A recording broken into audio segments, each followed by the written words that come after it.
I only have $60, so I can only buy one game, but I know nothing about them. I guess I'm just gonna have to base everything that I know about them off the box art and decide from there. No. Bland.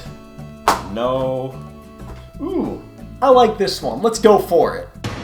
What the f*** was that? When I say the words video game, what's the first thing that comes to your mind?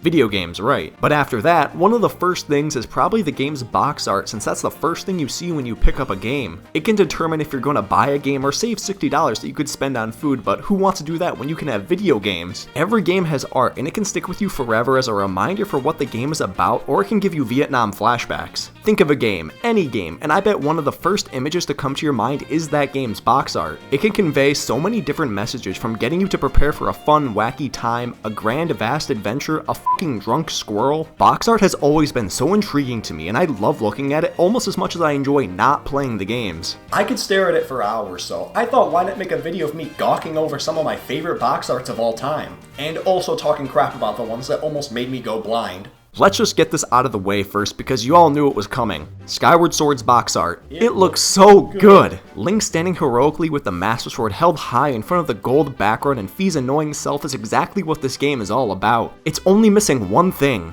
Perfect. And then the HD box art is basically the same, but with the sky in the background instead of gold, plus they added Girahim and Loftwings. It's so good, and that little flare on the Master Sword reflecting the sun does something to me that I just can't explain. My only issue is that HD on the logo is for some reason a different font, which triggers my OCD to no end. It really looks like they just did it at the last second because I needed it for the reveal trailer as a placeholder, but then they just kept it because they're lazy. That might be the only time you'll ever hear me criticize this game, so don't take that for granted. But I really can't hold that HD against the box art, since that's really just the logo, and it's not the box art's fault that the logo looks like dog shit.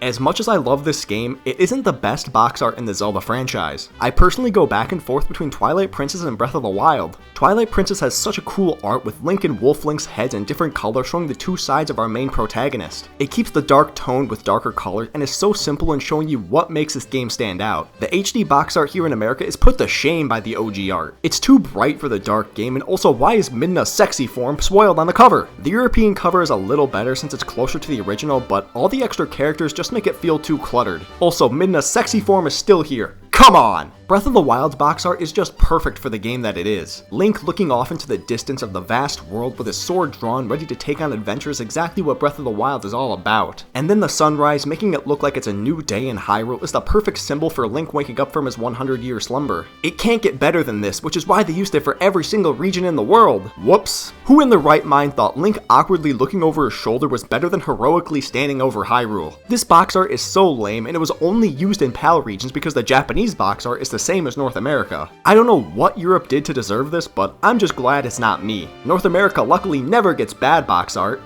What the hell is this? Was Nintendo on drugs when they made this? Because that's the only explanation I can think of. What makes you think an awkwardly standing dude in a skin-tight suit holding a pistol would make me want to buy a game over the glory that is the original Rockman box art? And this game doesn't really seem like it's for me. I'll take 20. Box art back in the 80s was a lot different than it is now. Nowadays, boxes use direct art and graphics from the game to give you a good idea for how the game is going to look. Back then, they just used whatever the f they wanted. That's kind of because games used to look like that, so they weren't too appealing to customers. So instead they made art that resembled what the game was supposed to be about, but sometimes that gave the player the wrong idea of what to expect. Oh boy, I can't wait to play this exciting game destroying asteroids!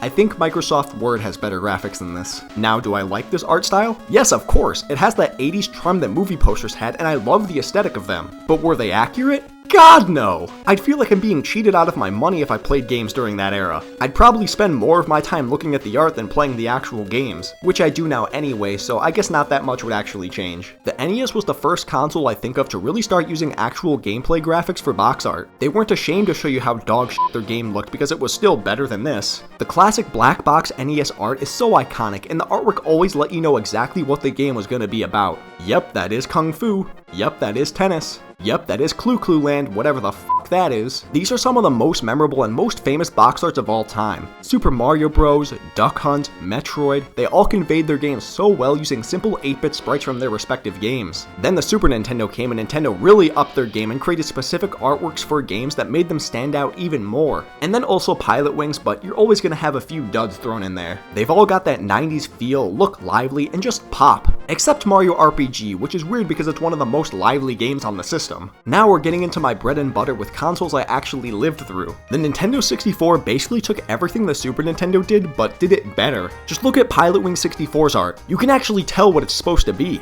Yup, that's a pilot, and that sure is a wing. It's probably nostalgia talking, but box art from this era will always hold a special place in my heart. They were the best at their time, and you knew exactly what you were getting from each game just by looking at the art. Bear and Bird collecting puzzle pieces from a green witch? Got it. Video game characters beating the shit out of each other? Got it. Quest 64?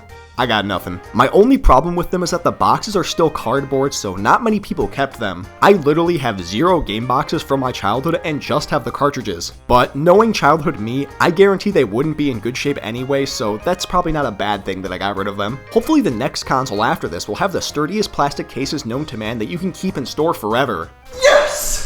The GameCube, my first love right next to poverty. This is the era where I really got into gaming and started buying my own games. This console has some of the best box art of all time, and also some of the simplest and most boring. Come on, man. Why is it that some of the best games on the system have some of the most basic art? Metroid Prime is the best game in the series, but all it got was a basic JPEG of Samus standing in front of a random background? And then Wind Waker's box art. Oh my god. I genuinely don't like this box art because from far away, it just looks like it's the logo on a blank background. The actual art blends in too much with the color and doesn't make me think this is a Zelda game. I will give it one thing though. It is better than Ocarina of Time's box art, but so is Malaria, and you don't see me hyping that up. Some of my favorite art in this era include Super Smash Bros. Melee, Pikmin, and Mario Strikers. Just look at this art. It's amazing and makes me not ashamed to be an American who enjoys soccer or football if you're not a dumb American like me. Shadow the Hedgehog is another great box with him just holding a gun in front of a big explosion. Yeah, we've come a long way from this. There's even things from these games we're still learning about years later. Like, am I the only one who never noticed there were words on the Mario Sunshine art until like a year or two ago? Please only answer if you agree with me because I don't want to feel like too much of an idiot. From every generation moving forward, box art hasn't really changed too much. The concept of having a plastic box with a specific template for the console is basically here to stay now. But that doesn't mean box art isn't still improving across each generation. Mario Galaxy was a landmark game in the series and is one of my personal favorite Mario games. The box art is so good and shows you exactly why this game stands out. It's in space! Sonic Unleashed copied Twilight Princess art. Don't think I didn't notice, Sega. Smash Bros. Brawl's art is iconic and really shows how grand of an experience it is representing the big major IPs. And then Pit is also there. Mario Bros. Wii shows off how it's a 4-player Mario Bros. Game for the first time with tons of fun and rage to be had. And then there's Mario Kart Wii.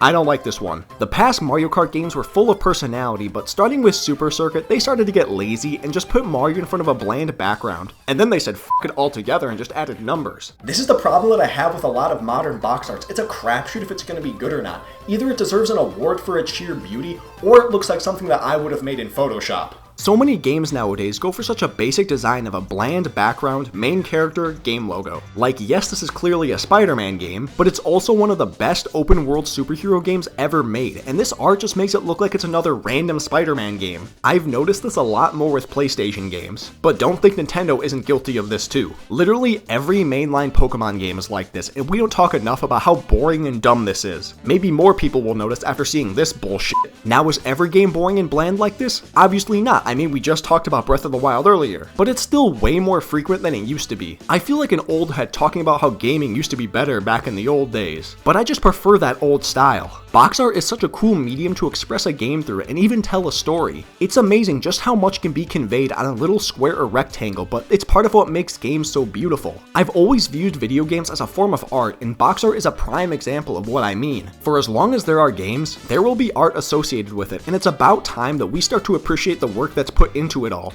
Even the ones that look like this. But since we've got some more time, let's take a look at some of my personal favorite box arts of all time. Xenoblade is so simple, but has the Mechonis in the background with the Monado in the foreground representing the two titans who fight against each other. Left 4 Dead is again so simple, yet it gets its point across so well. There's a dead hand missing the finger, so it only has 4, just like the title. Ooh. Smash Ultimate shows how this is the ultimate Nintendo fighting game with literally every character on the cover. I still hate myself for buying the digital version of this game. Final Fantasy VII has Cloud standing heroically ready to storm the Shinra building. The remake's art is just an HD version, which is why I still love it. Although I wish there was more detail to the art instead of just a white background. The alternate box art? We don't need to talk about it. And now we've reached the best of the best, the greatest box art of all time.